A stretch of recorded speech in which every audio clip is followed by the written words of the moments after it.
25 hertz. That is the number. Not an estimate, not an approximation. 25 hertz, and your cat creates that exact frequency every single time it purrs. You might not hear it clearly, but your body hears it, and your body is reacting in ways that medicine has only begun to measure in recent decades. Most people think cats purr because they are happy. That is the easiest explanation, and it is also the most incomplete explanation.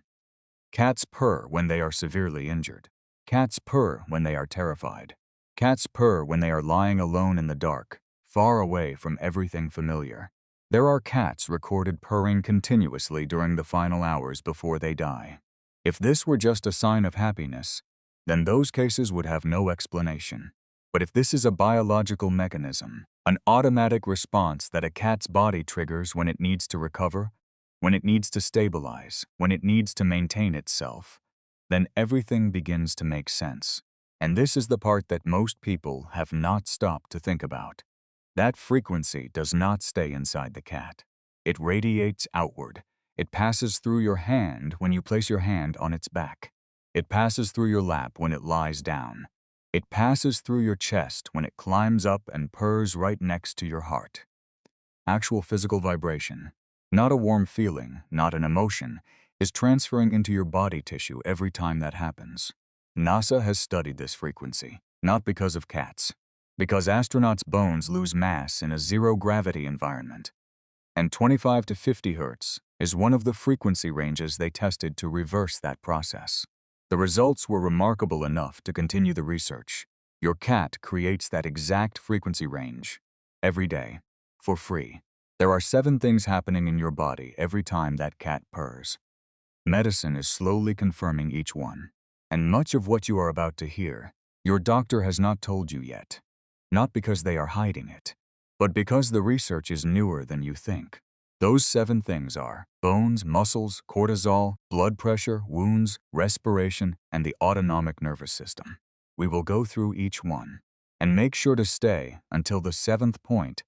That is something even researchers did not expect to find when they started measuring. If you are living with a cat, one of these 7 things is happening to you right now, whether you realize it or not. The first thing is bones. 25 to 50 hertz is the frequency range that stimulates bone regeneration. This is not a hypothesis. This is the result of decades of research on bone mechanics and low-frequency vibration, including the work of Clinton Rubin at Stony Brook University, who spent most of his career studying how mechanical vibration affects bone structure in both humans and animals. When bone tissue is exposed to vibration in this frequency range, cells called osteoblasts, cells responsible for building and rebuilding bone, increase their activity levels. This is the exact same mechanism that whole-body vibration devices in sports medicine are trying to replicate, costing thousands of dollars per device. Your cat creates that frequency range while lying on your lap. What is even more remarkable is that this might not be a coincidence. There is a hypothesis in evolutionary biology suggesting that purring developed partly for the cat's own benefit, that the act of purring helps a cat's bones heal themselves and maintain density during long periods of lying, still waiting for prey.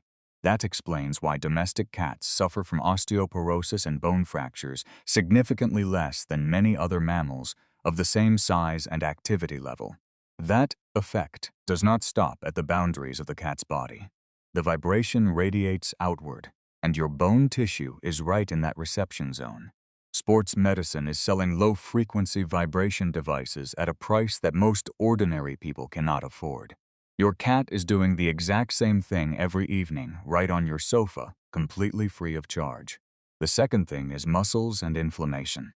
Mechanical vibration in the 25 to 50 hertz range has a measurable impact on inflammation in muscle tissue. Not metaphorically, it is a change at the molecular level. In the field of physical therapy, there is a treatment method called vibroacoustic therapy using sound vibrations, that is being increasingly and widely studied. The Journal of Athletic Training published research showing that low-frequency, whole-body vibration reduces delayed-onset muscle soreness, the type of pain that appears 1 to 2 days after heavy exercise. The mechanism involves changes in the production of cytokines, signaling molecules that control the inflammatory response in the body. When your cat lies on your lap, on your stomach, or presses against your hip after a long day, the muscle tissue in those areas is exposed directly to 25 to 50 Hz vibrations for extended periods. This is not a brief touch. It is tens of minutes continuously every single night. You do not need to understand what cytokines are to realize this. You just need to remember how you feel after sitting with a cat for a while. Your body is no longer as tense as when you first sat down. Most people think it is because they have rested. That is not the whole answer. The interesting part comes next, because it explains why this happens faster than you would expect. The third thing is cortisol. Cortisol is the body's primary stress hormone. When it remains high for long periods, it damages the cardiovascular system, weakens immunity, disrupts sleep, and accelerates certain cellular aging processes. You have heard about cortisol, but you might not have heard about how your cat affects it, and why that mechanism is much more effective than what people usually describe. When you sit with a purring cat, two pathways are active simultaneously.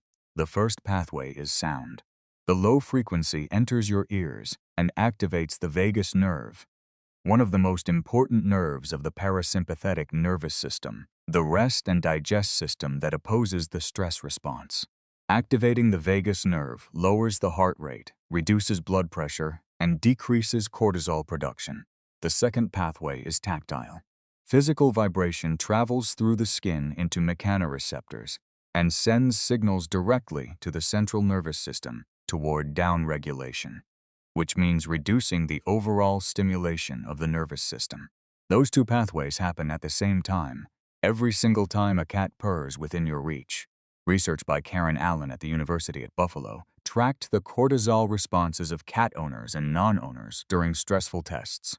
The cat-owning group had a significantly lower increase in cortisol, not because they were less anxious, but because their bodies were processing stress differently at a physiological level. This is not because cats are cute. It is because cats purr. If you notice your breathing slowing down, your shoulders becoming less tense, and your thoughts becoming less chaotic after sitting with a cat for a while, that is not your imagination. Those are two physiological systems doing exactly what they are supposed to do. Leave a comment if you have ever noticed this. The fourth thing is blood pressure. This is where the evidence becomes harder to ignore. In 2008, a research team led by Adnan Qureshi at the University of Minnesota published the results of a study that tracked more than 4,400 people over 10 years. The results showed that people who had owned cats had a roughly 40% lower risk of dying from cardiovascular diseases compared to people who had never owned a cat. The risk of stroke was 30% lower. This was not a small study. This is not an anecdote. 10 years, more than 4,000 people. The mechanism is not just that they are less stressed. There are physical changes in the vascular system. Continuous parasympathetic activation leads to vasodilation, the widening of blood vessels, which reduces peripheral resistance and thereby lowers pressure on the vessel walls. Over a long period of time, that has a measurable cumulative impact on cardiovascular health. The most remarkable part of the acoustic mechanism is that some studies show even when listening to a purr through a video, with no physical contact, certain stress markers still decrease. The acoustic pathway works independently of the tactile pathway. Next time you go for a checkup and the doctor measures your blood pressure, that number on the screen is not just the result of what you eat or how much you exercise. There might be a cat lying at home, contributing to that number in a way that no one has ever written into your medical record. The fifth thing is wound healing. In the human body, the cells primarily responsible for the healing process and tissue regeneration are fibroblasts. They produce collagen, close wounds, and rebuild tissue structure after an injury. And their activity speed can be influenced by mechanical stimulation.